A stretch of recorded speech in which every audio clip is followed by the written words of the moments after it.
Marketing is amazing. It can bring you players and get you paid.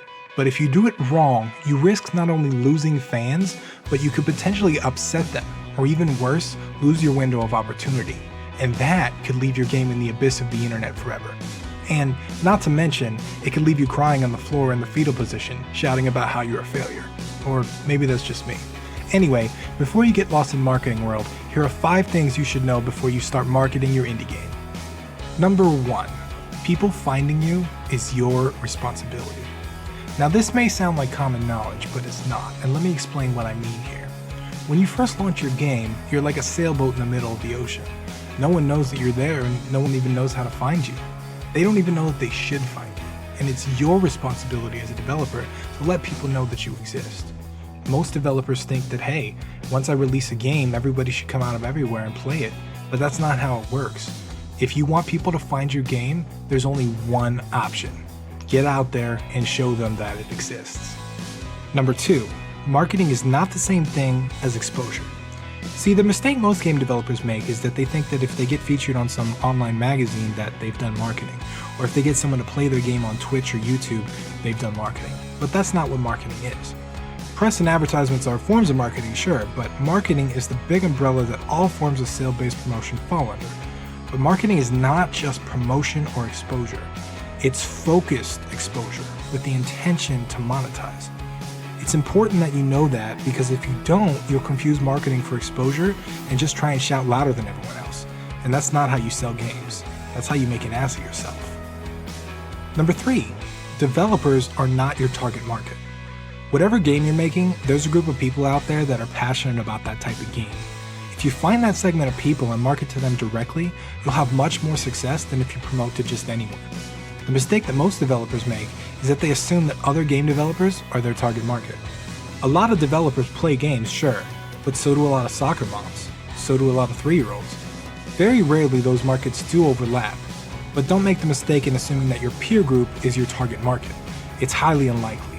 If you market directly to your target market, the conversion rate between visits and sales will be much higher.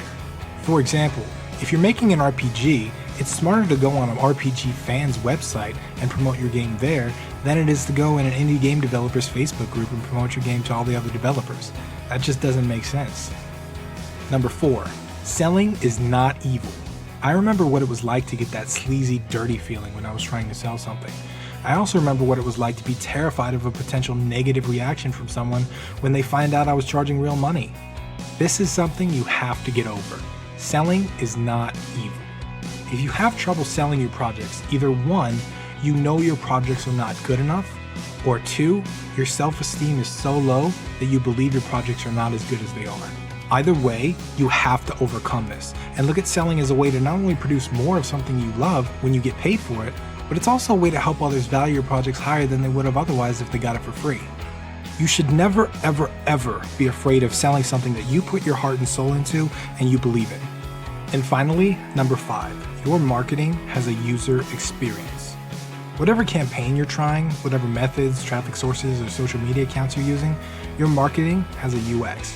If you don't design this experience intentionally, it's gonna suck. You need to map the path that a new player takes all the way from discovery to purchase. For example, they see your post on Facebook and they click. Then they end up on your landing page. They click buy. They see a checkout page. They click confirm. Why is this important?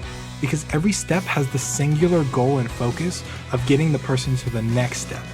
In other words, you're not selling anything in your Facebook post. The only point of that post is to get them to click through to your landing page. And the only point of the landing page is to get them to click the buy button. So with that said, you want to remove things like menu navigation and other buttons or links and so on and so forth. You have to keep in mind the UX of your marketing, every single step along the road that your player takes to purchase. Once you understand this too, you can test different things at different points along the way. You might try a new Facebook post and see if it gets more clicks. You might try a different headline on the landing page and see if it gets more purchases. Because at the end of the day, here's the deal. Your marketing UX exists whether you design it or not. You might as well make it work effectively and make you some cash. So that's it for the 5 things you should know before you start marketing your game.